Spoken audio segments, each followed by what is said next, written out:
Yang dimuliakan barisan ahli jawatankuasa surau kita, seterusnya para imam, para makmun, hadirin muslimin muslimat yang dirahmati Allah Subhanahu wa taala sekalian.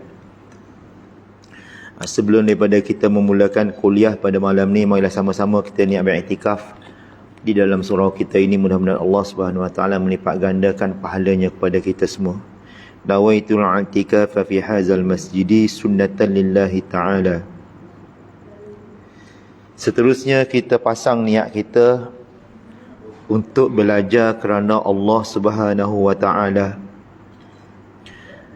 Sebab kadang-kadang boleh jadi masa kita muda, masa kita remaja, kita tak sempat nak belajar kesemua dalam bab ilmu fiqh. Jadi adalah baiknya di sisa-sisa usia kita yang masih ada, kita mempelajari ilmu-ilmu fiqh yang boleh jadi kita tak pernah jumpa sebelum ni, terutama pada malam ni. Malam ni insya-Allah kita akan sama-sama berkongsi ilmu tentang dia panggil solat khauf. Solat khauf ni solat dalam keadaan takut. Solat dalam keadaan kita takut.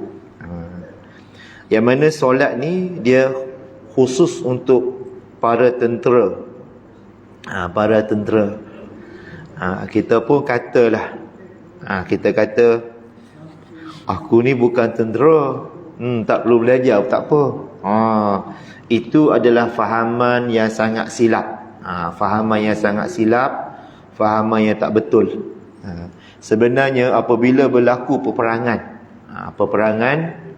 sebagaimana berlaku di negara-negara Timur Tengah, mereka pun tak menyangka peperangan itu akan berlaku. Contohnya di Palestin, di Syria, di mana-mana negara pun mereka tak menyangka. Sebab dulu kehidupan mereka mewah, tiba-tiba berlaku peperangan. Dan peperangan adalah salah satu cara, walaupun kita nampak kezaliman, nampak benda tu pembunuhan, Nabi kata al-harash, peperangan, bunuh, tapi ia merupakan salah satu daripada cara Allah menjaga agamanya, menjaga agama Islam. Sebagaimana yang kita maklum, bila berlaku peperangan, umat ni maksudnya hamba-hamba Allah, umat Nabi Muhammad akan meningkatkan keimanan mereka, meningkatkan keimanan mereka pada Allah, sehingga mereka sanggup mati untuk agama Allah Subhanahu wa taala, sebagaimana berlaku di Palestin, di Syria, di Yaman dan di mana-mana sahaja. Apabila berlaku perangan, sudah pasti iman kita ni akan meningkat. Kalau kita diberi dengan kesenangan, biasanya kita akan lupa pada Allah Subhanahu wa taala. Sebab itulah setiap apa yang Allah buat, apa yang Allah Taala ciptakan, dia ada hikmah-hikmah tertentu yang kadang-kadang kita nampak tak baik, tapi ada baik di sisi apa yang Allah buat itu. Jadi pada hari ini kita akan belajar tentang solat khauf. Ia ini untuk tentera. Sebagaimana saya sebut tadi, kita bukan tentera. Perlu tak kita belajar ni? Sebenarnya bila berlaku peperangan dalam Islam, tentera adalah satu daripada far'un ataupun cabangan fardu kifayah dalam Islam. Sebagaimana doktor, guru, mandi jenazah, semua tu fardu kifayah. Tentera juga adalah fardu kifayah, dan dia menghilangkan dosa-dosa kita setelah ada sekumpulan manusia yang sanggup menjadi tentera. Macam kita di Malaysia dah ada tentera, jadi kita semua tak berdosa lah. Sebab mereka ada, walaupun tak berlaku peperangan, mereka telah menunaikan fardu kifayah kepada Allah untuk kita semua, iaitu untuk melepaskan dosa yang kalau tak ada orang, kita berdosa, dia berdosa. Jadi itu yang pertama. Yang kedua, apabila berlaku peperangan, dia panggil fiqhul jihad. Fiqh ilmu jihad ni, fiqh tentang jihad. Bila berlaku peperangan, bila tentera yang menjaga fardu kifayah mereka dah tak mampu untuk melawan musuh, maka orang-orang lelaki, macam kita lah, orang-orang lelaki yang sihat tubuh badan, yang sihat tubuh badan, dan dia tidak ada tanggungan yang harus pada syarak menjadi fardu ain mereka menjadi tentera.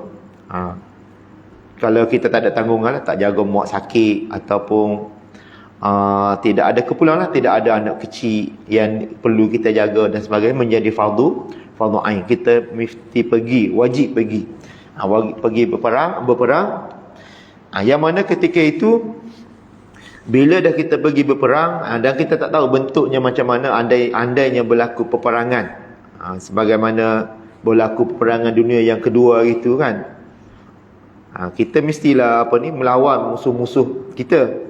Walaupun kita tak ada asas tentera, tapi bila berlaku peperangan, maka hukum solat ni dia tak tergugur. Maksudnya wajib solat juga walaupun ketika peperangan. Khususnya pada malam ni ialah solat berjamaah. Kita yang tak tak berlaku peperangan pun susah nak datang solat jemaah kan. Hari Jumaat je lah ramai. Hari Jumaat ramai datang. Hari yang biasa tak, kurang. Jadi solat berjamaah ketika perang dia panggil solatul khauf. Solat dalam keadaan takut. Tapi wajib solat juga berjemaah. Kita baca sikit. Dia asal dalil dia yang kita baca hari itu tentang solat musafir, itu solat jamak dan solat qasar. Yang mana Allah Ta'ala sebut berapa itu? 85. Muka surat 85 Allah Ta'ala sebut dalam surah apa ni?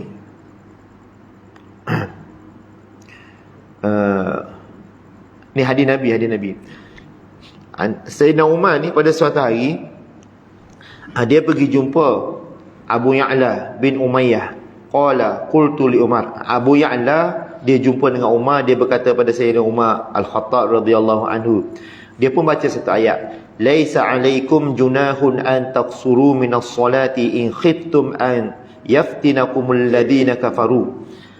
Dalam ayat Al-Quran ni Allah Ta'ala sebut, tidaklah menjadi kesalahan ke atas kamu solat qasar apabila kamu takut. Maksudnya semasa peperangan ni, ay yaftinakumul lazina kafaru, yang mana kalau tak solat qasar boleh menyebabkan orang-orang kafir akan membunuh kamu dan sebagainya. Jadi solat qasar 2 rakaat ni sebenarnya dikhususkan untuk peperangan sahaja, bukan ketika musafir. Tapi ketika Nabi bermusafir ke kota Madinah, jadi Nabi pun solat qasar juga. Solat qasar. Sedangkan ayat ni diturunkan ketika peperangan, boleh qasar 2 rakaat, yang 4 jadi 2. Jadi sahabat pun pelik. Ajibtu mimma ajibtu, Sayyidina Umar kata, wahai Ya'la, aku pun pelik juga ni. Kenapa Rasulullah ni qasar solat, sedangkan ayat ni menunjukkan ketika perang kita boleh solat 2, yang 4 jadi 2. Tapi ni ketika musafir Nabi solat 2 rakaat. Faqalat fasa'altu Rasulullah an zalik. Jadi Umar kata, aku telah menanya Rasulullah tentang ayat ni. Faqala sadaqatun tasaddaqallahu biha alaikum faqbalu sadaqatah. Jadi Nabi kata, sebenarnya memang ketika peperangan solat qasar yang 2 rakaat, yang 4 jadi 2 tu. Tapi yang sebenarnya Allah sedekahkan solat ni ya ketika musafir. Jadi 2 rakaat. Ketika musafir boleh solat juga 2 rakaat. Iaitu jamak qasar yang kita belajar hari tu kan. Jadi Nabi kata faqbalu sadaqatah, terimalah sedekah Allah. Maksudnya sebab itu ketika musafir kita boleh jamak dan qasar. Jadi hari ini kita khusus ketika berlaku peperangan, ketika mana kita kata kita bukan tentera, tapi bila tentera dah tak mampu untuk menghadapi musuh, kita jangan ingat Malaysia negara berkecuali, jangan, dia ada musuh dia. Dia ada musuh kita yang yang kadang-kadang tiba-tiba dia datang serang kita, macam mana ketika tu. Kita diarah mengangkat senjata, ataupun kalau yang terakhir sekali kehidupan kita, Nabi sebut summa yu'ad, maksudnya kembali ke zaman Nabi, berperang manual, maka ketika tu kita menjadi tentera. Jadi tentera secara automatik. Yang lelaki lah, yang cukup-cukup syarat dia. Jadi bila kita jadi tentera, maka kita takkan nak perang saja. Solat jemaah ni Nabi suruh jaga. Solat yang 4 rakaat jadi 2, solat qasar. Jadi untuk solat, dia panggil solatul khauf, solat ketika takut ni, gerak pula.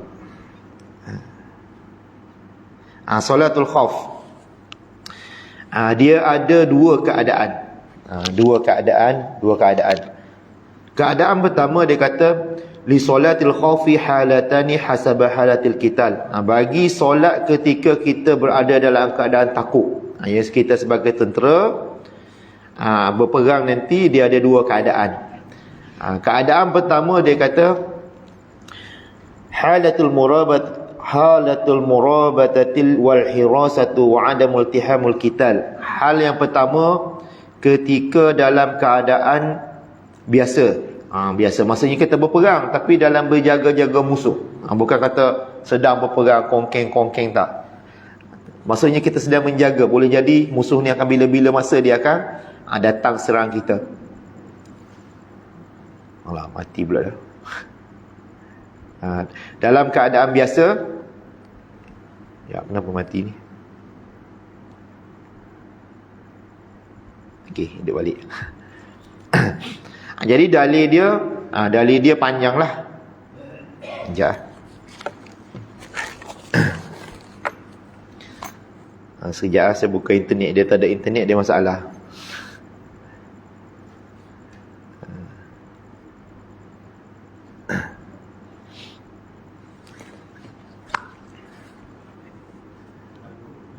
Sangkut. Apa dia? Dalam buku. Tak payah. Ada boleh buka lah. Ada internet, dia boleh buka. Jadi saya tak baca semualah dalil-dalil dia dalam buku. Haji ada buku tu, buku fiqh haji lah. Dia dalil dia panjang lah. Kalau nak baca semua tak sempat. Saya kalau boleh nak habiskan malam ni juga. Tajuk ni salat khauf. Jadi ketika kita solat dalam keadaan takut semasa berperang, jadi dalil dia Allah Ta'ala sebut dalam surah An-Nisa ayat yang kedua. Sembahyang mana solat ni, solat dia berbeza daripada solat yang biasa yang kita solat kat surau masjid kita. Berbeza. Yang kita fikir, aku tak jadi tentera, tak. Kalau kita diperintah oleh kerajaan, tentera yang sedia ada tak mampu untuk lawan musuh, maka kita jadi tentera. Dan kita kita solat berjemaah ni, tetap kita kena jaga. Yang pertama dia sebut keadaan pertama, kaifiyatul ula wa hiya indama yakunul aduwwu rabidan fi jihtil qiblati wal qital ghairul multahim. Cara yang pertama, dia dua keadaan. Keadaan pertama tu ada dua cara. Cara pertama ketika musuh berada berhadapan dengan kiblat. Musuh ada sebelah sana. Wal qitalu ghairu multahim, dan peperangan tidak multahim ni tidak berlaku. Maksudnya kita dalam keadaan jaga. Multahim ni maksud ghairu multahim ni tidak berperang lah. Maksudnya dalam keadaan berjaga-jaga. Jadi dia sebut, dia kata fa iza aradal junudu an yasilu jama'atan wa la yarghabu an yujzi'u salatuhum ila iddati jama'at tahqiqan li fadilatil jama'ah al-wahidatul kubra fal yurattibuhum imamuhum saffaini aw arba'an aw aksara.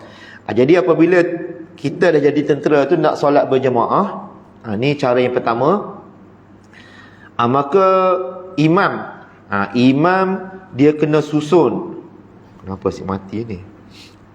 Imam dia kena susun dua saf. Dua saf. Imam pertama, imam di depan, saf pertama, saf kedua. Ataupun dia susun dua, ataupun empat, ataupun enam kalau ramai, ataupun lapan, sebab dia nak bagi dua-dua. Jadi yang pertama, kalau ramai, kalau tak ramai buat dua saf. Dua saf. Kalau ramai ni buat 4 saf, jadikan 4 saf. Kalau ramai lagi buat 6 saf. Kalau lagi ramai buat 8 saf. Maksudnya saf yang genap-genap. Genap-genap. Itu pertama. Lepas tu dia kata wa yusalli bihim. Wa yusalli bihim fa iza sajada falyasjud ma'ahu saful ladzi yalihi faqad. Apabila dia sembahyang dengan, kalau ada 4 lah. Kalau ada 2 kita buat 4 lah, senang faham 4. Saf pertama, saf kedua, saf ketiga, saf keempat. Ni kalau berlaku peperangan dalam keadaan takut tapi peperangan tidak berlaku lagi dalam berjaga-jaga, itu solat jemaah kan. Jadi imam ni dia kata fa iza sajada falyasjud ma'ahu saful ladzi yalihi faqad. Apabila imam dia sembahyang 2 rakaat ni, 2 rakaat bukan 4 ni. Apabila qasar solat qasar. Apabila imam sujud rakaat, saf yang kalau 4 lah, kalau 4 2 saf yang pertama tu rakaat bersama dengan imam. Rakaat sekali. 2 saf yang di belakang tu dia menjaga musuh. Menjaga musuh. Maksudnya kalau senapang standby je lah, jaga. Tapi dia masih lagi berimamkan yang satu. Dua saf pertama tu rakaat. Wa hakaza falyaqaful baqun yahdisuna ikhwanuhum min harati ghadla aw nahwiha. Okey, jadi 2 saf yang di belakang ni dia masih lagi berdiri, dia menjaga-jaga sebab musuh berada di depan kiblat, ke arah kiblat kan. Dia jaga takut musuh datang ni. Kalau musuh datang dia akan jadi pergi kepada keadaan kedua. Keadaan kedua ni multahim. Ketika tu musuh datang menyerang, ketika sembahyang juga imam boleh terus berperang je. Kalau kita guna pedang lah, tak batal solat lah. Bergerak apa kali pun tak apa. Makmum pergi ke depan imam pun tak apa.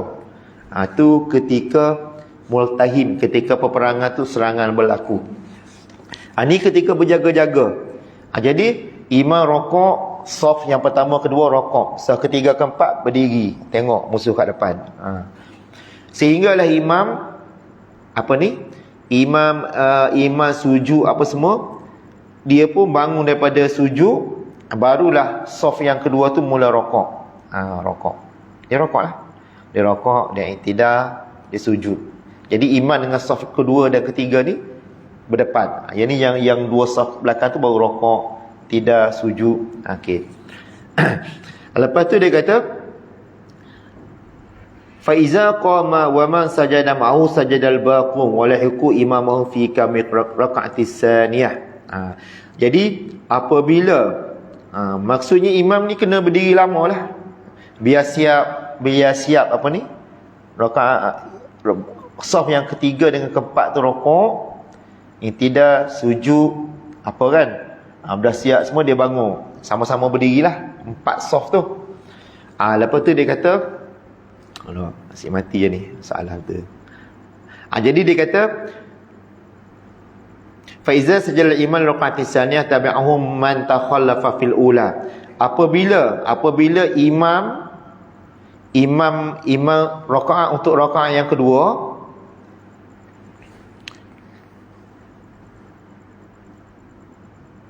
alamak soalan tu guna buku dah ni. Sebab dalam ni ada dua apa ni, tak apa je, boleh je boleh. Saya tak faham sangat kalau bahasa Melayu, dia lain sikit. Jadi apabila imam rakaat kali kedua, dia qiyam mesti lama, imam tu qiyam lama. Jadi bila dah rakaat yang 3 4 bangun, dia dah baca Fatihah apa semua siap, imam pun rakaat untuk rokok kali rakaat kedua. Jadi yang rokok bersama imam tu saf yang ketiga dan keempat. Saf 1 2 ni dia berdiri. Dia berdiri. Dia masih menjaga, mengawal lagi. Sampailah apa ni? Habis. Bila sampai habis, maksudnya imam duduk tahiyat akhir, barulah saf pertama dan kedua rokok, iktidal, sujud, dan dia akan sama-sama salam bersama. Faham ke tak tahu tu? Faham tak? Maksudnya gini cara ringkasnya. Tadi saya baca kan, Imam mula-mula dia imam Allahu Akbar. Buat dua saf lah senang. Dua tiga ni kita belik pula. Saf pertama, saf kedua kan. Imam Allahu Akbar. Lepas dia baca Fatihah apa semua, dia pun rokok. Jadi saf pertama akan rokok mengikut imam. Rokok, imam intidah, saf kedua pun intidah, saf pertama intidah, sujud. Yang saf yang kedua ni berdiri, standby jaga musuh. Bila dah habis apa ni, imam bangun dengan saf pertama, barulah saf yang kedua akan rokok, intidah, sujud pertama, sujud kedua, dia barulah dia qiyam balik. Imam kena lama lah baca. Dia pun imam pun rokok untuk rakaat kedua. Barulah saf yang kedua tadi akan rokok bersama dengan imam. Saf yang kedua. Saf yang kedua rokok, intidah, saf pertama kena berdiri. Dia qiyam, sujud apa semua, duduk tahiyat akhir imam. Lepas tu baru saf pertama tadi yang berdiri tadi akan rokok, intidah, sujud, duduk tahiyat akhir. Dia akan baca tahiyat akhir bersama-sama. Imam bagi salam, dia pun bagi salam. Dah habis. Itu bagi rakaat yang cara yang pertama. Dia qasar, mesti qasar 2 rakaat aje. Sama je. Cuma pergerakan tu berbeza. Mula-mula rakaat saf yang pertama ikut imam, lepas tu saf yang kedua ikut imam, lepas tu imam akan tunggu sampai tahiyat akhir, sampai habis, semua akan beri salam serentak. Ikut giliran.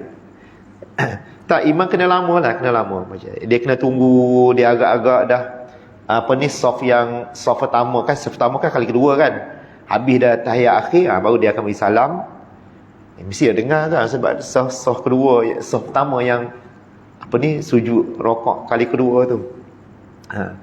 Jadi baru dia beri salam, lepas tu semua salam pertama. Itu untuk cara yang pertama. Sebab ada hadis riwayat Imam Bukhari, dia kata Ibn Abbas radhiyallahu anhuma, qama an-nabi sallallahu alaihi wasallam. Ni Nabi Ibn Abbas, iaitu Abdullah bin Abbas ajar yang mana pernah berlaku ketika pada zaman Nabi ketika berlaku peperangan. Dia kata qama an-nabi wa qama an-nasu ma'ah faqabbara wa qabbaru ma'ah wa raqa'a an-nasu minhum thumma sajada wa sajada ma'ah thumma qala as-saniyah faqala allazi sajadu sama warisu li ikhwanihim. Okey. Nabi bangun, manusia bangun tu masa rakaat pertama, saf yang pertama bangun, wa raka'an nas minhum summa sajada wa sajadu, imam rakaat, intidah apa semua.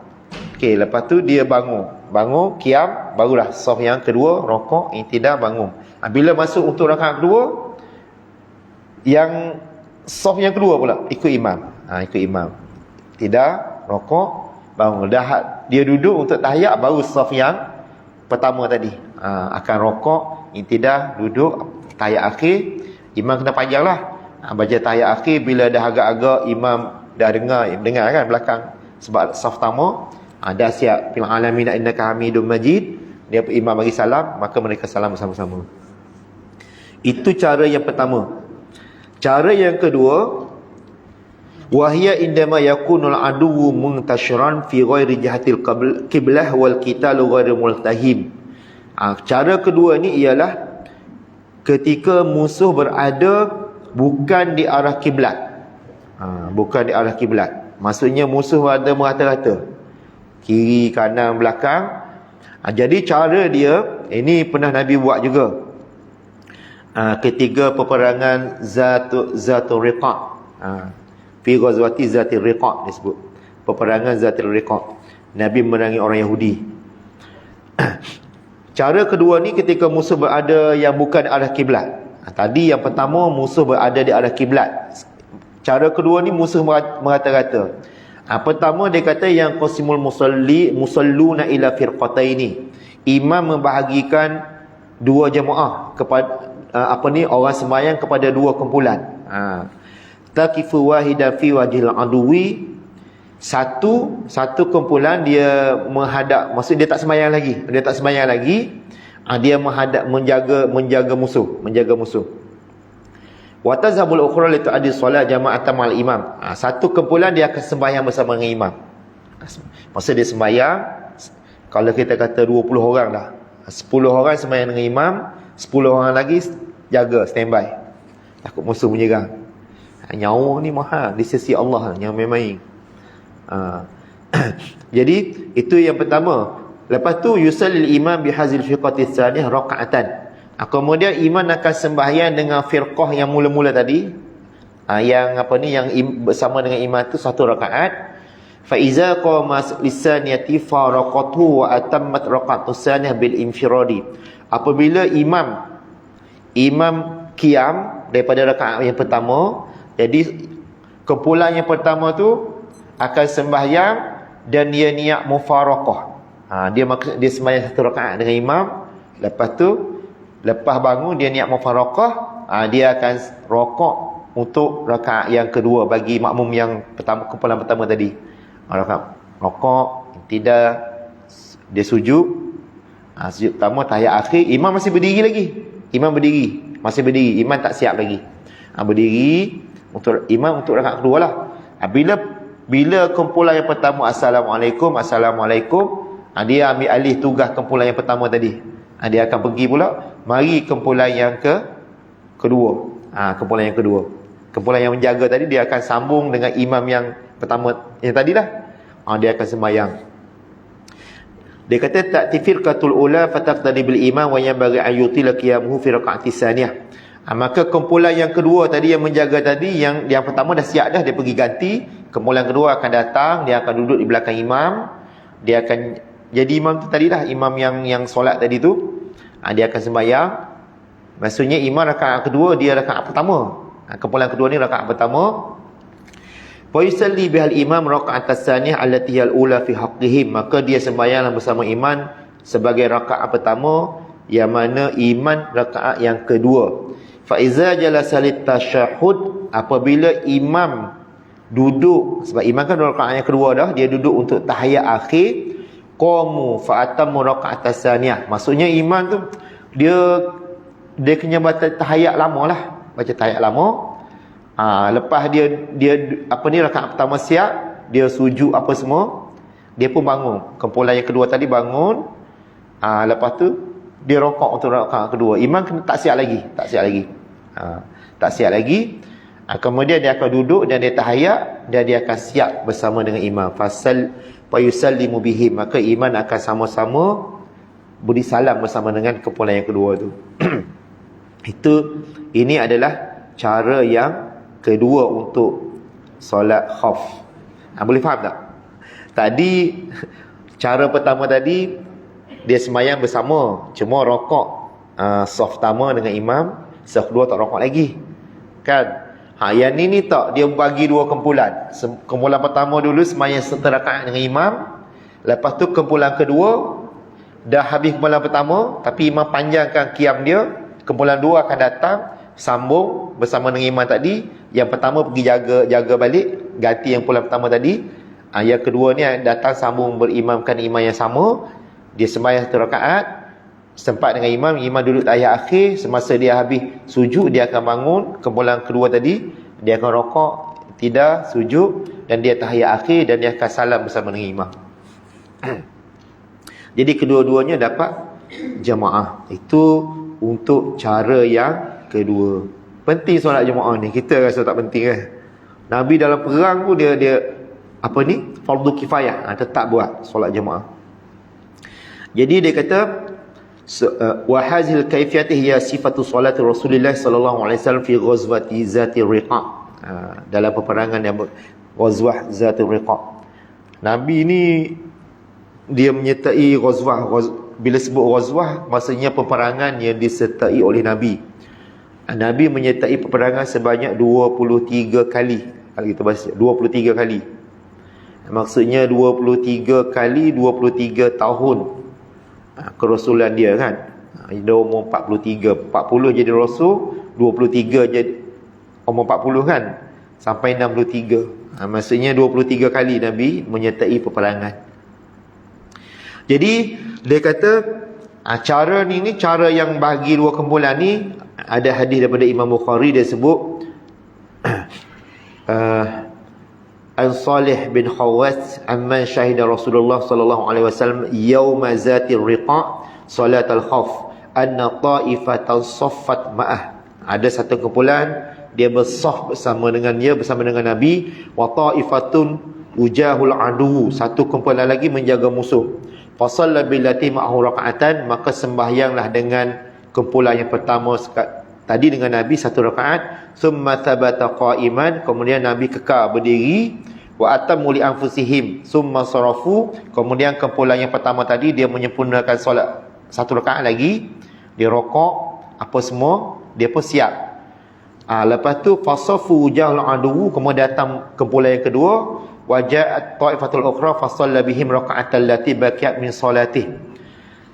Maka datang kumpulan kedua, dia sambung satu rakaat lagi. Summa sabata jalisan, kemudian Nabi duduk lama, duduk tahiyat akhir itu lama. Wa atamu li anfusihim, kemudian kumpulan yang kedua tadi dia menyempurnakan rakaat yang kedua. Summa sallama bihim, kemudian mereka memberi salam. Kemudian summa sallama, kemudian beri salamlah Nabi bihin dengan mereka, dengan kumpulan kedua tadi. Itu cara yang kedua. Solat dia panggil salatul khauf, solat dalam keadaan takut. Semua qasar. Solat yang 4 rakaat jadi apa ni, jadi 3, jadi 2, 4 jadi 2. Zuhur, asar dan isyak. Kalau subuh, 2 lah subuh. Maghrib je 3. Maghrib 3. Ini yang pertama. Saya tak baca semualah. Kalau baca semua dia panjang. Tapi yang sebenarnya nak bagi tahu dua tu je, dua jenis solat. Yang keadaan pertama ada 2 jenis solat tadi. Pertama buat soft 2, 4, 6, 8. Maksudnya soft 2, soft 2 jaga. Kalau 3 rokok, 3 jaga. Yang kedua tadi buat kumpulan-kumpulan. Okey. Seterusnya halatis saniyah. Hal yang kedua. Hal yang kedua ni dia kata wa indama yaltahimul qital ma'al aduwi wa tatadaqal as-suffufu wa yashtadul khauf. Ini ketika peperangan ni bersedak. Yaltaham ni maksudnya bersedaging, berperang. Ketika peperangan sedang kongkeng lah, banyak kalau zaman dulu pedang lah. Ketika tu maka dia kata wala tujadu kafiyatul muhaddar lil salat fi hadhil halah bal yusalli kullu minhum ala nahwi allazi yastati'. Ketika peperangan sedang bila masuk je waktu kita sembahyang Allahu akbar, terus pegang pedang ke senapang ke, boleh menembak. Bergeraklah berapa kali pun tak apa, tak batal solat kita kata. Dia ni panggil keadaan yang kedua. Dia kata inda syidad yashtadul khauf, ketika sangat-sangat peperangan tu berlaku, sangat takut, maka ketika itu kita kena sembahyang. Sembahyang dalam keadaan bergerak tak apa, yang penting angkat tangan tu Allahu akbar, menghadap kiblat. Macam kita atas kapal terbang lah.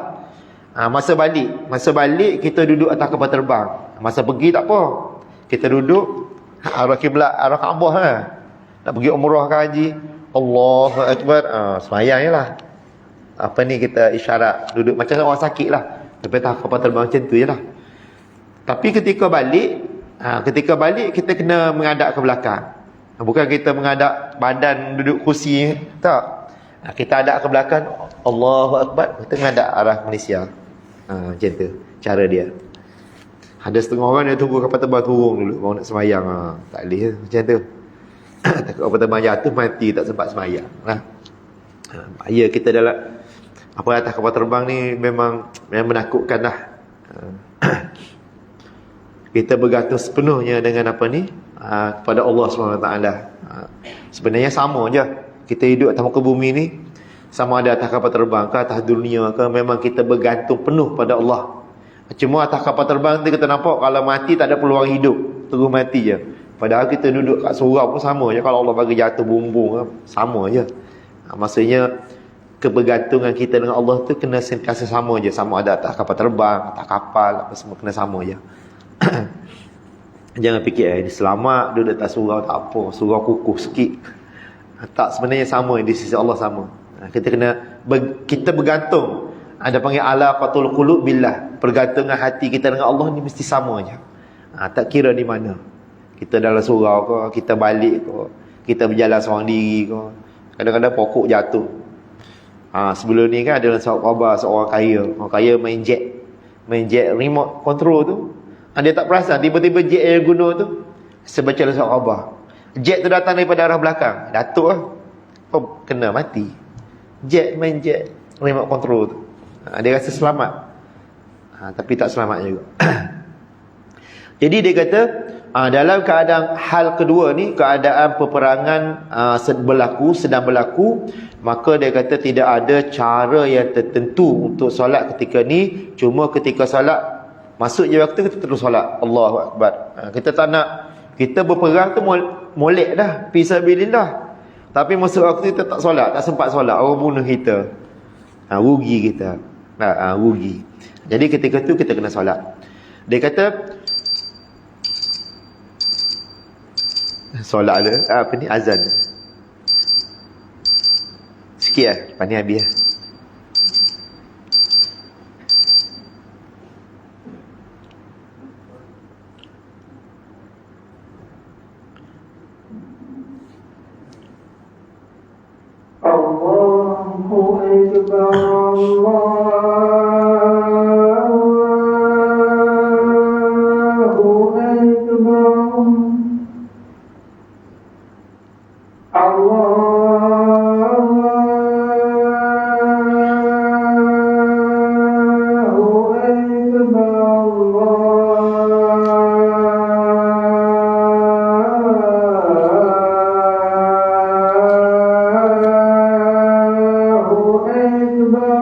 Allahu Akbar,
والصلاة القائمة سيدنا محمد والصلاة والفضيلة والدرجة العالية رفيعة بعد مقام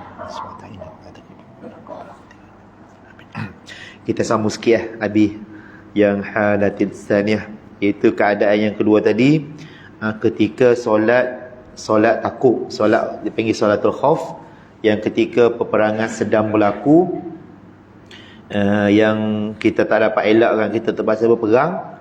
maka ketika itu kita boleh solat berjamaah juga. Imam kat sana, yang penting imam tahulah solat jemaah, ada makmum-makmum dia, Allahu Akbar, ini niat makmum, berperang dah. Tak kira lepas tu harus ketika itu makmum pergi berjalan kat sana, berperang, sambil berperang, tak batal solat. Dia kata wa im amkana iktida ba'dhum, dia kata raqiban minhun ala nahwi allazi yastati', sembahyang mengikut sekadar yang boleh kita buat, rajilan au raqiban, dalam keadaan berjalan ataupun menunggang motosikal, kuda dan sebagainya, masyan au waqifan, ketika berjalan, mustaqbilal qiblah, munharifan anha, sama ada kita menghadap kiblat tak menghadap kiblat, ketika itu dimaafkan semua. Maksudnya diharuskan, boleh. Kita sedang sembahyang tapi sedang bergerak berperang, bismillahirrahmanirrahim. Tahiyat tak boleh duduk, tak apa, sambil berdiri.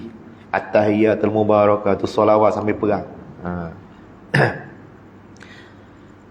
Lepas tu dia sebut wa yaqa'u wasjudu bi imat, rakaat dan sujud dengan cara bagi isyarat. Isyarat tak kira lah isyarat mata, kau tunduk sikit. Au bi tahriki ra'si musyiran ila ruku' wa sujud, atau menggerakkan kepala. Kalau rakaat macam ni, intidal macam ni, sambil perang tu, sambil perang.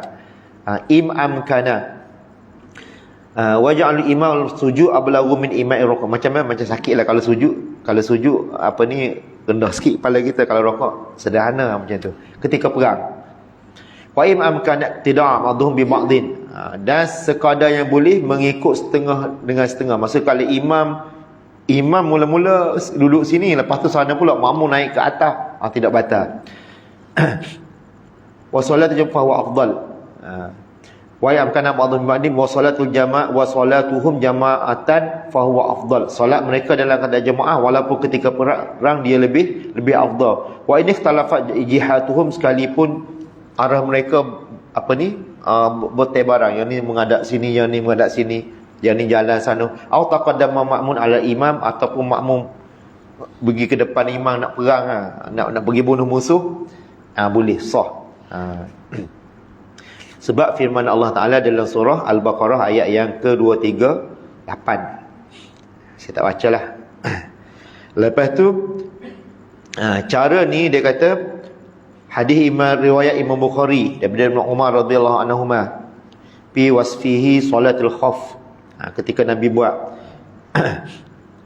ini ketika dia kata fa in kana khaufun huwa ashaddu min zalik, ketika peperangan yang yang tak boleh dielak, maka ketika itu masuk waktu terus je solat, jangan tunggu-tunggu. Sebab kita takut bila perang ni biasalah adik-beradik mati, perang mati, masuk waktu solat Allahu Akbar, lepas tu perang, macam tu. Lepas tu dia sebut, dia kata inda muslim fa shalla raqiban aw qa'iman tumi'u ima'an. Lepas tu hukum dia kata wa ya'zuru fi hazil hati fi kulli ma yaqa'u minhu min harakat tastad'i zuruful qital illa annahu la yu'zaru fil kalam wasiyah. Ya benda-benda lain tak apa, masa kita solat ketika perang sedang berlaku tu, yang lain kita bergerak ke, kita depan imam ke, sambil perang, sambil bunuh musuh, tidak mengapa, kecuali tidak ada maafkan berkata-kata. Tak boleh kita kata kau ke depan sikit, tak boleh, tak boleh cakap, kita baca je. Perkataan ni kita bercakap tak boleh. Wasiah ni terpekik ni bunuh, tak boleh. Tak boleh. Ya tu yang bolehnya baca Quran je. Dua ni tak boleh, bercakap-cakap dengan wasiah, bertempik. Kerana yang kata izla darurat tastad'i lizalik, kerana tidak ada keperluan berbuat demikian. Tapi kalau ada keperluan tak apa, tak batal. Contohnya musuh kat belakang kawan kita nak bunuh kawan kita, kita boleh bagi tahu Ali tepi kanan musuh, dia boleh cakap, tak apa. Itu keperluan. Kalau tak ada keperluan, saja-saja kita cakap, batal solat kita. Wa iza asabathu najasatun la yu'fa anha kadami wa nahwin, apabila terkena najis itu masuk darah, apa-apalah, terpijak tahi kuda ke kan, dia kuda musuh ni walaupun binatang, ketika perang harus kita bunuh. Kalau dia guna gajah ke, Kan kalau kata kebal kita kena apa ni RG itulah, pom hancur kan, boleh. Binatang asalkan dia binatang tu milik musuh, dia berbahaya pada kita, harus kita bunuh dia. Walaupun binatang tu tak ada dosa asalnya. Tapi kalau ada najis, dia kata sahhat salatuhu wa wajaba alaihi alqada fi ma ba'du. Kalau kita perang-perang tiba-tiba terkena najis ataupun kita terkena darah musuh, kita bunuh, terpercik kat baju kita, maka ketika itu sembahyang sah tapi wajib qada. Wajib kita qada hukum dia. Tapi kalau kita mati ketika itu tak apa. Yang tak bolehnya kalau kita hidup lagi, kita perang-perang, kita hidup, masa kita perang tu kena darah, kita wajib qada. Tapi kalau mati kita lepas tanggungjawab. Jangan main-main dengan sembahyang ni. Sebab tujuan Allah cipta kita sembahyang. Wa ma khalaqtul jinna wal ins illa liya'budun. Tidaklah aku cipta jin dan manusia melainkan supaya mereka semua sembah. Bila sebut sembah ialah solat. Itu tujuan sebenarnya Allah cipta kita semua. Lepas tu dia sebut, dia kata wa'lam anna hadhihi solat yurakhasu fiha bihadzal saqli inda kulli qital masyru'. Iaitu ketika berlaku peperangan yang disyarakkan. Jangan kita ingat semua peperangan boleh. Kalau macam perkauman, peperangan orang Melayu dengan orang India, bukan atas dasar agama tak boleh. Atas dasar benda-benda lain lah, berebut apa-apa, berebut harta kan, tak boleh lah.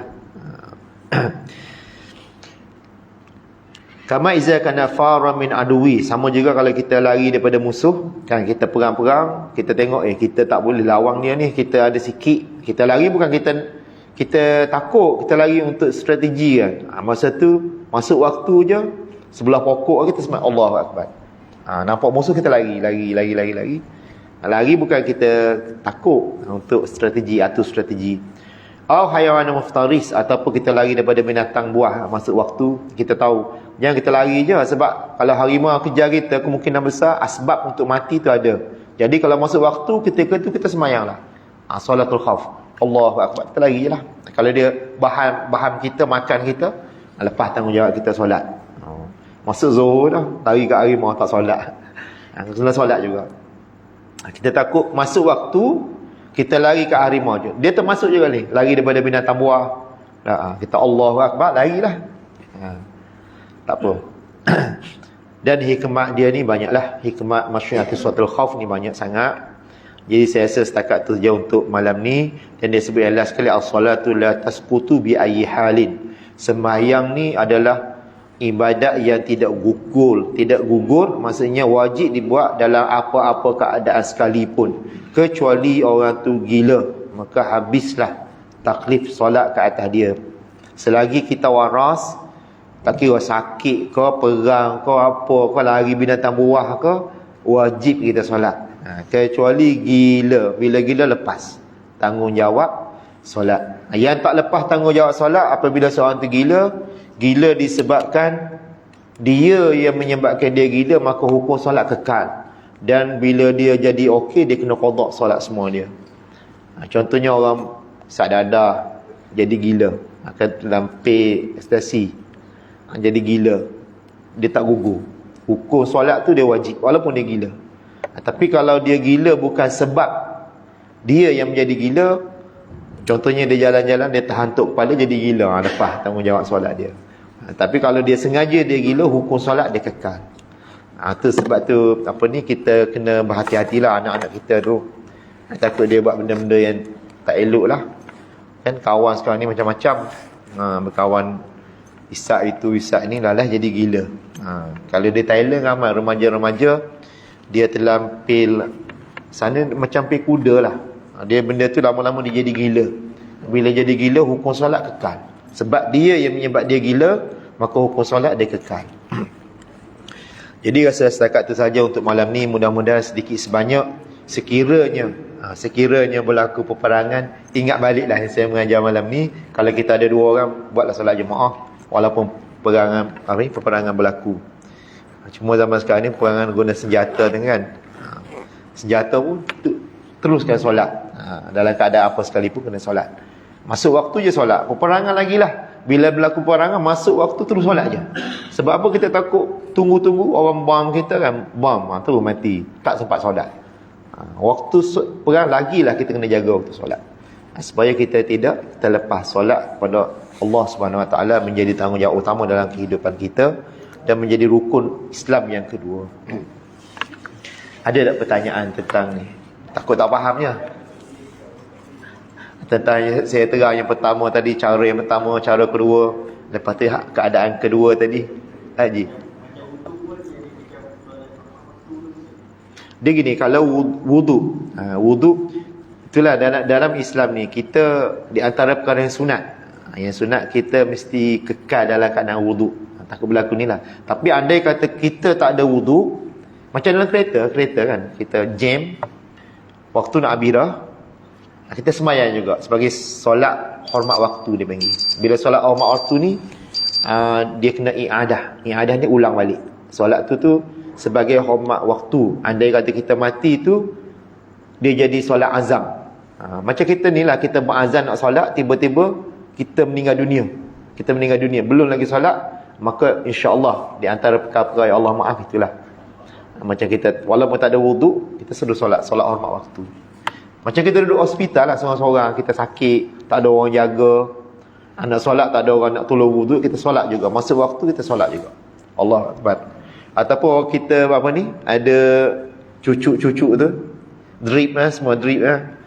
Jangan, saya tengok kat hospital ni, sebab saya jaga anak saya dulu, ramai yang tak solat. Tak solat, duduk atas katil, relax, nak ambil wudu susah cakap. Sebenarnya boleh solat je. Solat hormat waktu. Solat hormat waktu. Andai kata kita meninggal, insya-Allah kita dah lepas tanggungjawab. Itu di antara benda-benda yang kita kena ingat lah dalam hidup kita. Setakat tu ya. Soalan apa lagi? Contohnya pada solat jamak, kita nak balik kampung lah. Contohnya dia ada dua jalan.